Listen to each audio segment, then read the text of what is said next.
Hi, പുതിയൊരു വീഡിയോയിലേക്ക് എല്ലാവർക്കും സ്വാഗതം. ഏതൊരു മേഖല എടുത്താലും അവിടെയെല്ലാം പരാജയത്തിൻ്റെയും വിജയത്തിൻ്റെയും വേർതിരിക്കുന്ന വിടവ് വളരെ ചെറുതാണ്. എല്ലാ വിജയികളും തങ്ങളുടെ ലക്ഷ്യം നേടാൻ ഉപയോഗിക്കുന്നത് ഈ സ്ലൈഡ് എഡ്ജ് ആണ്. ഒരാൾ നിങ്ങൾക്ക് കുറച്ച് പണം തരാമെന്ന് പറഞ്ഞു.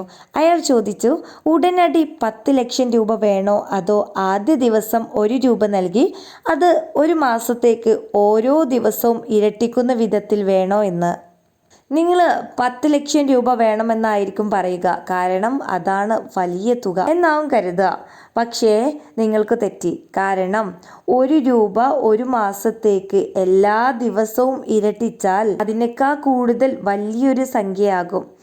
ഇത് നിങ്ങളുടെ ജീവിതവുമായി ഒന്ന് ബന്ധപ്പെടുത്തി നോക്കൂ. നിങ്ങൾക്ക് 5 വർഷം കൊണ്ട് ഇരട്ടിക്കണം. എല്ലാ മേഖലകളിലും വരുമാനം, വ്യക്തിബന്ധം, ജീവിത നിലവാരം തുടങ്ങിയവയൊക്കെ ഇപ്പോഴത്തേക്കാൾ നിങ്ങൾക്ക് ഇരട്ടിക്കണം. നിങ്ങൾക്കത് സാധിക്കുമോ? എങ്ങനെ നിങ്ങളത് ചെയ്യും? ഇരട്ടി അധ്വാനിച്ചാൽ ഇപ്പോഴത്തേക്കാൾ ഇരട്ടി കർമ്മശേഷിയുള്ള ആളായി മാറുമോ? ഇല്ല, നിങ്ങൾക്ക് കഴിയില്ല. നിങ്ങൾക്കതറിയാം. പക്ഷേ 2, 3, 4 ഇരട്ടിയല്ല, നിങ്ങളുടെ കർമ്മശേഷി അതിനേക്കാൾ കൂടുതൽ ആക്കാൻ വഴിയുണ്ട്. അതാണ് നേരത്തെ പറഞ്ഞ സ്ലൈഡ് വിന്നിങ് എഡ്ജ്. തീരുമാനം നിങ്ങളുടേതാണ്. നിങ്ങൾ ഓരോ ദിവസവും 1%, 10ൽ 3 അഭിവൃദ്ധിപ്പെടാൻ തീരുമാനിച്ചു എന്ന് കരുതുക. അടുത്ത 5 വർഷത്തേക്ക് അത് തുടർന്നു എന്നും കരുതുക. നിങ്ങൾക്ക് എന്ത് സംഭവിക്കുമെന്ന് നോക്കാം. ആദ്യ വർഷം തന്നെ നിങ്ങൾ 100% മെച്ചപ്പെടും, അതായത് ഇന്നത്തേക്കാൾ ഇരട്ടി.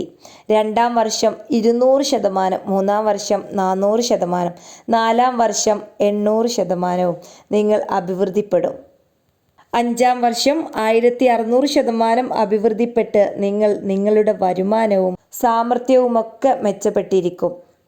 ഇന്നത്തേക്കാൾ 22 ഇരട്ടിയായി വളർന്നിരിക്കും. നിങ്ങൾ ആദ്യ ദിവസം മെച്ചപ്പെട്ടത് കേവലം 1%, 10ൽ 3 മാത്രം. ഓരോ ദിവസവും അതിനോട് 10ൽ 3 വീതം കൂട്ടിക്കൊണ്ടിരുന്നു.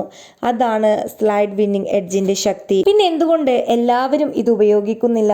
സ്ഥിരമായി ദീർഘകാലം ചെയ്യുന്ന വലിയ വലിയ നേട്ടങ്ങൾക്ക് കാരണമാകുന്ന ചെറിയ കാര്യങ്ങളെ അടിസ്ഥാനമാക്കിയുള്ളതാണ് വിന്നിങ് എഡ്ജിന്റെ ഫിലോസഫി. ചെയ്യാൻ എളുപ്പമുള്ള കാര്യങ്ങളെല്ലാം ചെയ്യാതിരിക്കാനും എളുപ്പമാണ്. അതാണ് പ്രശ്നം. തീരുമാനം നിങ്ങളുടേതാണ്. വലിയ ലക്ഷ്യങ്ങൾ എത്തിപ്പിടിക്കണോ വേണ്ടയോ എന്നത്.